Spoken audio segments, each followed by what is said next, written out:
Salut! Dans l'épisode précédent, on a décrit les symptômes de la... C'est pas un jus d'oggy que je dois mettre, moi. C'est mieux comme ça. On va donc passer à la phase agonique, que l'on déroulera sur plusieurs épisodes pour éviter de vous saturer d'informations. Vous savez peut-être que le 27e congrès de la SFAP s'est tenu en septembre dernier. Il ne vous aura pas échappé qu'un 5e plan national de développement des soins palliatifs et d'accompagnement de la fin de vie y a été annoncé par le ministre des Solidarités et de la Santé, Olivier Véran. Nous y reviendrons bien évidemment dans les prochains épisodes de Soignants-Soignantes en soins palliatifs. Je voulais également vous rappeler que cette série de vidéos est à la fois à destination des professionnels de santé, mais aussi du grand public. Si vous vivez actuellement un événement tragique, que ce soit au niveau personnel ou au niveau professionnel, elles ne seront certainement pas adaptées au moment que vous traversez. Et le ton que j'emploie ici et les informations que je partage avec vous n'ont rien à voir avec la manière dont je peux gérer une situation de soins. Donc prudence, il y a dans les équipes des personnes ressources qui seront sans doute plus à même de vous aider et j'espère que vous les solliciterez. 1B3, la phase agonique. À l'inverse de la phase préagonique, la phase agonique est irréversible. Vous savez maintenant que tous les symptômes ne se retrouvent pas forcément de la même façon ou dans le même ordre chez chacun d'entre nous. Mais il y a des similitudes.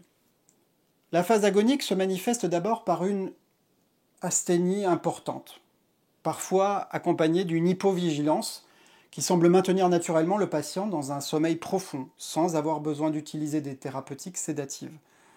Encore une fois, si la phase préagonique est beaucoup traitée dans les films, la phase agonique, elle est réduite à un simple évanouissement. On peut noter la disparition du réflexe cornéen, une absence de mouvement volontaire, des brusques contractions musculaires qu'on appelle myoclonies et qui sont liées à des troubles biologiques. Hypercalcémie, trop de calcium dans le sang, hyperkaliémie, même chose pour le potassium, hypernatrémie, idem pour le sodium. A l'inverse, il y a une baisse des ions bicarbonate qui provoque une acidose métabolique, un déséquilibre acido-basique. Le pH du sang, il diminue. On ne va pas toutes les passer en revue, mais ces perturbations ioniques, elles ont des causes diverses, en relation avec des apports hydriques insuffisants et une insuffisance rénale. On l'a vu précédemment, tout comme on ne compense pas artificiellement le manque d'oxygène dans le sang par un apport massif, on ne va pas hydrater artificiellement le corps, entre autres parce que l'hydratation prolonge les patients en fin de vie, on le sait maintenant, et qu'elle a tendance à augmenter les sécrétions bronchiques qui sont déjà fortement élevées, par une hypersécrétion physiologique qu'on observe à ce moment-là, et tout ça, ça va aggraver les fonctions respiratoires et c'est beaucoup moins confortable pour les patients. Est-ce que ça veut dire que le patient en fin de vie, il a soif?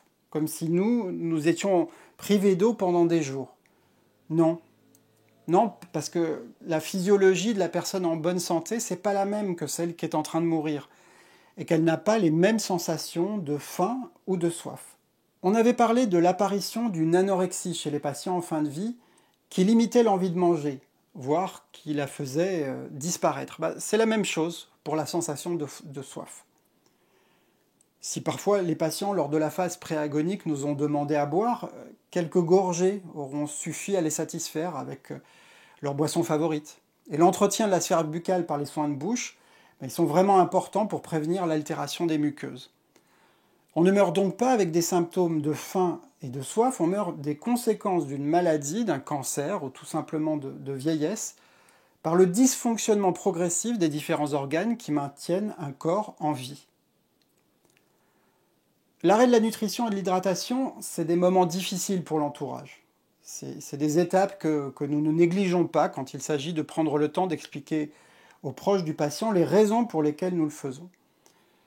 Mais parfois, les familles ne sont tout simplement pas prêtes. Et toutes les explications que nous allons donner ne vont pas être entendues. C'est la raison pour laquelle, contrairement à ce que j'ai dit tout à l'heure, parfois, vous verrez une hydratation au débit minimum perdurer jusqu'à la fin. Elle sera là pour lutter contre l'image d'abandon qui persiste chez les proches, malgré tous les soins que nous allons prodiguer aux patients. On continuera dans le prochain épisode avec la phase agonique. D'ici là, relayez les vidéos sur les réseaux sociaux d'infirmiers reporters de la série Soignants-Soignantes en soins palliatifs et The Art of Nurse, pour que d'autres professionnels s'intéressent à ces sujets et trouvent peut-être quelques réponses à leurs interrogations. D'ici là, prenez soin de vous, prenez soin les uns des autres et lumineuse journée.